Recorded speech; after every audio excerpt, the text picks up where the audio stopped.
नमस्कार, श्री स्वामी समर्थ. उत्कर्ष ज्योतिष चॅनल मध्ये आपल्या सगळ्यांचे स्वागत आहे. नवरात्रीच्या काळात या 9 दिवसांमध्ये माता दुर्गेची अर्थातच आपल्या कुलदेवीची सेवा उपासना करण्याची पद्धत आहे. या 9 दिवसात केलेल्या आराधनेने व्रत वैकल्याने माता भगवती प्रसन्न होऊन आपल्या भक्तांवर कृपा करते. या नवरात्रीच्या 9 दिवसांच्या पर्वणी काळात देवीला प्रसन्न करून घेण्यासाठी श्री शक्तीला समर्पित असलेल्या या उत्सवामध्ये कन्या पूजनाला एक विशेष महत्त्व आहे. त्याचबरोबर कन्या पूजनाशिवाय या उत्सवाची सांगता होत नाही असेही म्हटले जाते. तेव्हा आजच्या या व्हिडिओमध्ये कन्या पूजनाची संपूर्ण माहिती आपण जाणून घेऊया. सोबतच कन्या पूजन कधी करावे, कन्या पूजन केल्याचे महत्त्व आणि त्यापासून होणारे फायदे या सर्व गोष्टींची माहिती देखील आजच्या या व्हिडिओमध्ये आपण जाणून घेणार आहोत. मात्र त्यासाठी व्हिडिओ शेवटपर्यंत अवश्य पहा आणि कमेंटमध्ये जय माता दी जरूर लिहा. नवरात्रीत देवीच्या 9 रूपांचे पूजन केले जाते. नवरात्री काळात प्रत्येक जण आपापल्या परीने आई भगवतीची उपासना करताना दिसतात. कुणी फक्त उपवास करून एक भुक्त राहून देवीची आराधना करतात, तर कुणी देवीला प्रसन्न करण्यासाठी स्तोत्र मंत्रांचे पठण करतात, ज्यामुळे आदिमाया भगवती आपल्या उपासकांवर आपल्या भक्तांवर प्रसन्न होते. अर्थातच हे जे उपाय केले जातात त्यामुळे देवीची कृपा आशीर्वाद आपल्या कुटुंबावर अखंड राहते. आपली मनोकामना पूर्ण करून घेण्यासाठी अनेक भाविक देवीकडे साकडेही घालतात. अशातच नवरात्रात कन्या पूजन करण्याची देखील पद्धत आहे. श्री शक्तीला समर्पित असलेलं हे नवरात्र ज्यात देवीच्या 9 रूपांचं पूजन केलं जातं, त्याच अनुषंगाने कन्या पूजनही करून देवीला प्रसन्न करून घेतलं जातं. तर मग हे कन्या पूजन कसं करावं ते बघूया. नवरात्रीमध्ये कन्या पूजनाला विशेष महत्त्व आहे. या कन्यांना देवीचं स्वरूप मानलं जातं आणि त्या कन्यांचे पूजन अर्थातच साक्षात देवीचे पूजन केल्यासमान पूर्ण फळ मिळते असे देखील मानले जाते. या कन्यांना देवीचे स्वरूप मानून साज शृंगार दिला जातो, दक्षिणा दिली जाते, प्रसाद अथवा भोजन दिले जाते. या निरागस कन्येच्या रूपात साक्षात नवदुर्गा आपल्या घरात येतात आणि आपल्याला आशीर्वाद देतात अशी मान्यता असल्यामुळे नवरात्रीमध्ये पूजनाला विशेष महत्त्व आहे.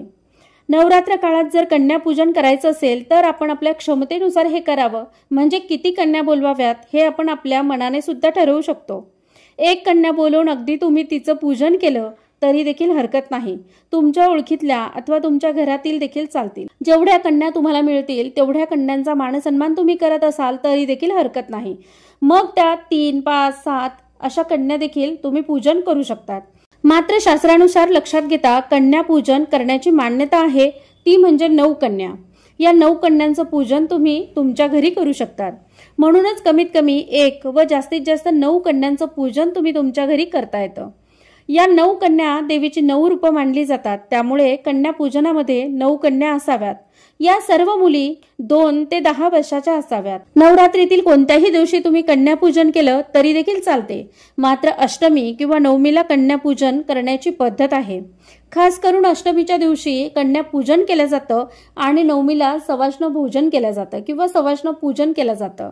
तिचा मानसन्मान केला जातो. तर मग अशा पद्धतीने तुम्हाला जर शक्य असेल तर 9 कन्या किंवा मग जमत नसल्यास अगदी 1 कुमारिका कन्या देखील तुम्ही पूजनाला बोलवून तिची मान सन्मान करून तिचं पूजन करू शकतात.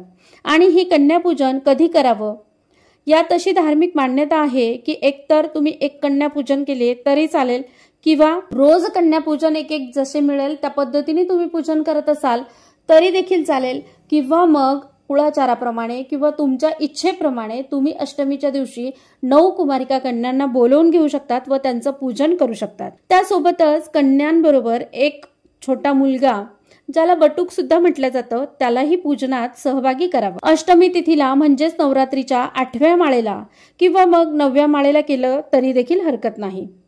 अष्टमीच्या दिवशी देवीच्या महागौरी या रूपाचे पूजन केले जाते. तसेच नवमीला देवी सिद्धिदात्री म्हणजेच देवींच्या सिद्धिदात्री या रूपाचं पूजन केलं जातं. मग अष्टमी किंवा नवमी या तिथीला कन्या पूजन करण्याची मान्यता आहे. एक प्रकारे नवरात्रीच्या उत्तरार्धानुसार या काळात सरस्वती नवरात्र सुद्धा म्हटले जातात.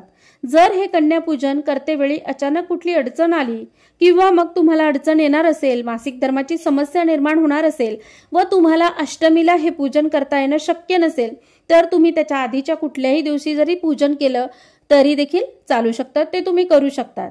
आता समजा तुम्ही अष्टमीला कन्यापूजन करणार असाल तर तुम्हाला तुमच्या क्षमतेनुसार जेवढ्या कन्यांना बोलवता येईल तेवढ्या कन्यांना देखील तुम्ही बोलवून पूजन करू शकतात। त्या कन्यांना बोलवल्यानंतर त्यांना आसन द्यावं, त्यानंतर त्यांचे पाय धुवावेत व कपड्याने पुसून घ्यावेत। कन्यापूजन करताना पाय धुवून झाल्यानंतर हळदी कुंकू लावावं। त्यानंतर यथाशक्ती तुम्हाला वाटत असेल तर तुम्ही प्रत्येक कन्येला एखादं गुलाबाचं फूल किंवा मग गजरा देखील देऊ शकतात। वस्तू देताना सौभाग्य अलंकार समाविष्ट असावेत, त्याचबरोबर शालेय वस्तूंचा देखील समावेश असावा। आता तुम्ही ज्या मुली कन्या घरी बोलवलेल्या आहात पूजनासाठी तर त्या मुली साधारणतः 10 वर्षाच्या वयापर्यंत असाव्यात। तेव्हा या मुलींना आवडणाऱ्या वस्तू तुम्ही देऊ शकतात, ज्यात त्यांना मोत्याचे हार, वही, पेन, पेन्सिल यासारख्या वस्तूंचा समावेश करता येऊ शकतो। थोडक्यात काय तर कन्यांना वस्तू देताना ज्या त्यांच्या कामी येतील अशा वस्तू त्यांना भेट म्हणून द्या। नंतर त्या कन्यांचे पूजन झाल्यानंतर त्यांना जेवायला किंवा प्रसाद म्हणून खायला द्यावे, ज्यात प्रामुख्याने समावेश असावा तो तांदळाच्या खिरीचा म्हणजेच खीरपुरीचा किंवा मग शिऱ्याचा प्रसाद वगैरे दिला तरी देखील हरकत नाही। खरे तर अष्टमीच्या नैवेद्यात खीरपुरीचा समावेश असावा, त्यासोबत काळ्या चण्यांची भाजी सुद्धा असावी। जे फुटाणे बनवण्यासाठी वापरले जातात त्या चण्याची भाजी या दिवशी कन्यांना प्रसाद म्हणून द्यावी आणि हाच नैवेद्य त्या दिवशी देवीला सुद्धा अर्पण करावा। किंवा मग तुमच्या भागात जशी पद्धत असेल त्या पद्धतीने तुम्ही हा नैवेद्य देवीला अर्पण करून कन्यांना भोजनात समाविष्ट करून घेऊ शकता। तुमच्या भागात काही वेगळी पद्धत असेल तर तुम्ही तुमच्या आवडीने देखील या ठिकाणी करू शकतात। पण मग अगदी साध्या सोप्या पद्धतीने जरी तुम्ही कन्यापूजन केलं तरीही तुम्हाला त्यांचा आशीर्वाद मिळणारच, यात शंकाच नाही। कन्यापूजनात कन्यांना देताना एखादं फळ, अलंकाराच्या वस्तू, अभ्यासाची रिलेटेड या पद्धतीने अशा काही वस्तू तुम्ही देऊ शकतात। या कन्यांना दक्षिणा देखील अवश्य द्यावी किंवा मग एका छोट्या पिशवीत थोडे तांदूळ, सुपारी, खोबऱ्याचा तुकडा, खारीक, बदाम, हळकुंड, पेन, पेन्सिल, इरेझर, शॉर्पनर यापैकी काहीही शालेय उपयोगी वस्तू पॅक करून तुम्ही त्यांना देऊ शकतात। अशा पद्धतीने तुम्ही कन्यांचा मान सन्मान करावा। एक छोटा मुलगाही मगाशी सांगितल्याप्रमाणे जेवणासाठी पूजनासाठी बोलवावा व त्याचाही मान सन्मान करावा। त्याला शालेय उपयोगी अशा वस्तू देऊन त्याचा आदरातिथ्य करावं। यंदा महाअष्टमी आणि नवमी या तारखांबद्दल काहीसा संभ्रम निर्माण झालेला दिसून येतो। म्हणून मग कन्यापूजन हे नक्की कधी करावं, कुठला दिवस कन्यापूजनासाठी शुभ आणि महत्त्वाचा मानला जातो तर ते बघूया। हिंदू धर्मामध्ये नवरात्रीला विशेष महत्त्व आहे आणि हे नवरात्र 22 सप्टेंबर 2025 रोजी सोमवारी सुरू झालेलं आहे।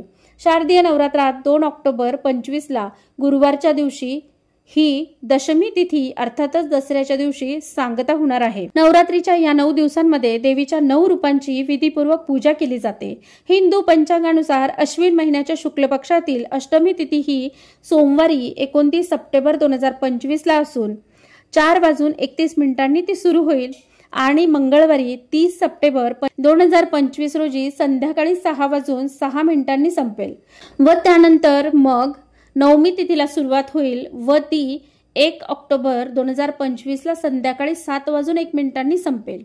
त्यामुळे महाराष्ट्रात आपल्याला मंगळवार दिनांक 30 सप्टेंबर रोजी अष्टमी तिथी पाळायची आहे आणि तोच नवरात्रीचे 8वी माळ असणार आहे। या दिवशी देवीच्या महागौरी रूपाचे पूजन केले जाईल। त्यानंतर महानवमी जी असणार आहे ती 1 ऑक्टोबरला बुधवारी महानवमी तिथी आहे। या दिवशी देखील तुम्ही कन्यापूजन राहून गेले असेल तुमचं तर तुम्ही ते करू शकता। शारदीय नवरात्रामध्ये महाराष्ट्रात अष्टमी आणि महानवमीला कन्यापूजन करणे महत्त्वाचे मानले जाते। या काळात मुलींचे पूजन केल्याने माता दुर्गा प्रसन्न होते अशी मान्यता आहे। अष्टमीला कन्यापूजनासाठी जो शुभ मुहूर्त असणार आहे तो आहे सकाळी 5:01 पासून ते सकाळी 6:13 मग अशा वेळेस कन्यापूजनासाठी एवढ्याच सकाळी आपल्याकडे कुणीही येणार नाही, म्हणून मग त्याच्या पुढचा जो मुहूर्त आहे तो म्हणजे सकाळी 10:41 पासून 12:11 तुम्ही हे कन्यापूजन संपन्न करू शकतात। अथवा मग तुमचं याही वेळेत जमत नसेल तर अभिजित मुहूर्तावर म्हणजेच 11:47 पासून ते दुपारी 12:35 असलेल्या शुभ मुहूर्तावर तुम्ही हे कन्यापूजन करून घेऊ शकतात। या तीनही मुहूर्तावर तुम्हाला जमेल तसं तुम्ही कन्यापूजन करावं। त्यानंतर ज्या कोणाला अष्टमी आणि नवमी या दोन्ही दिवशी कन्यापूजन करता येणार नाही त्यांनी अगदी दसऱ्याच्या दिवशी जरी रवी योग बनणार आहे, त्या शुभ योगावर देखील तुम्ही कन्यापूजन केलं तरी देखील हरकत नाही। दसऱ्याच्या दिवशी कन्यापूजन करताना सकाळी 8:06 ते संध्याकाळी 6:05 कधीही तुम्ही कन्यापूजन करू शकतात। कन्यापूजन करताना 2 वर्षापासून ते 10 वर्ष वयोगटापर्यंत मुलींना कन्यापूजनाला बोलवावे असे म्हटले जाते। त्याचे एक वेगळे महत्त्व आणि वेगळे फायदे सुद्धा सांगितले जातात, तेही आपण जाणून घेऊया। आता बघा, 2 वर्षाच्या मुलीला तुम्ही जर कन्यापूजनाला बोलवलं असेल आणि तिचे पूजन करून उपासना केली असेल तर तुम्हाला त्याचे फलस्वरूप सर्व दुःख दारिद्र्य नष्ट होणार असे मिळते। 3 वर्षाच्या मुलीला त्रिमूर्ती असं म्हटलं जातं आणि भगवती त्रिमूर्तीच्या पूजेने आपल्याला संपत्तीची प्राप्ती होते असे म्हटले जाते। 4 वर्षाच्या कन्येला कल्याणी म्हटले जाते आणि या कल्याणी देवीची उपासना केल्यामुळे जीवनाच्या सर्व क्षेत्रांमध्ये यश समृद्धी प्राप्त होते। 5 वर्षाच्या मुलीला रोहिणी असे म्हटले जाते आणि रोहिणी मातेच्या या रूपाचे पूजन कुटुंबातील सर्व रोग आजार दूर करते। त्यानंतर 6 वर्षाच्या मुलीला कालिका देवीचे रूप म्हटले जाते आणि या कालिका रूपाची पूजा उपासना केल्याने सर्व क्षेत्रात ज्ञान, बुद्धी, कीर्ती आणि विजय यांची प्राप्ती होत असते अशी मान्यता आहे। 7 वर्षाची मुलगी अर्थातच माता चंडिकेचे स्वरूप आणि या स्वरूपाचे पूजन केले तर धनधान्य आणि सर्व प्रकारच्या ऐश्वर्यांची प्राप्ती होते। ज्या कन्येला 8 वर्षाची म्हणून तुम्ही पूजन करत असाल तर ती शांभवी देवीचे रूप मानले जाते आणि तिचे पूजन केल्याने युद्ध, कोर्ट कचेरीमध्ये यश प्राप्ती होत असते। त्यानंतर 9 वर्षाची मुलगी अर्थातच देवी दुर्गेच्या स्वरूप, या दुर्गा स्वरूपी रूपाचे पूजन केल्यामुळे जीवनातील सर्व अडथळे दूर होतात आणि शत्रूंचा नाश होतो। कठीणातल्या कठीण कामात सुद्धा या व्यक्तीला यश प्राप्ती होत असते। 10 वर्षाची मुलगी सुभद्रा मानली जाते आणि या सुभद्रा स्वरूप देवतेचे पूजन केल्यामुळे सर्व इच्छित मनोकामना पूर्ण होतात आणि सर्व प्रकारचे सुख उपासना करणाऱ्या व्यक्तीला प्राप्त होतात। तर अशा पद्धतीने देवीचे महत्त्व आपण आजच्या या व्हिडिओमधून जाणून घेतले।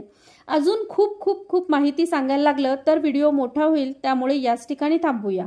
कन्यापूजन कधी करावे, कसे करावे, आशा करते तुम्हाला याबद्दल सगळ्या शंका तुमच्या निरसन झाल्या असतील आणि सगळ्या प्रश्नांची उत्तर तुम्हाला आजच्या या व्हिडिओमधून मिळाली असतील। देवी नवरात्रात विशेषतः महाकाली, महालक्ष्मी, महासरस्वती आणि राजराजेश्वरी या 3ही शक्तिपीठांचं पूजन केलं जातं आणि म्हणूनच त्यांचा जय जयकारही केला जातो।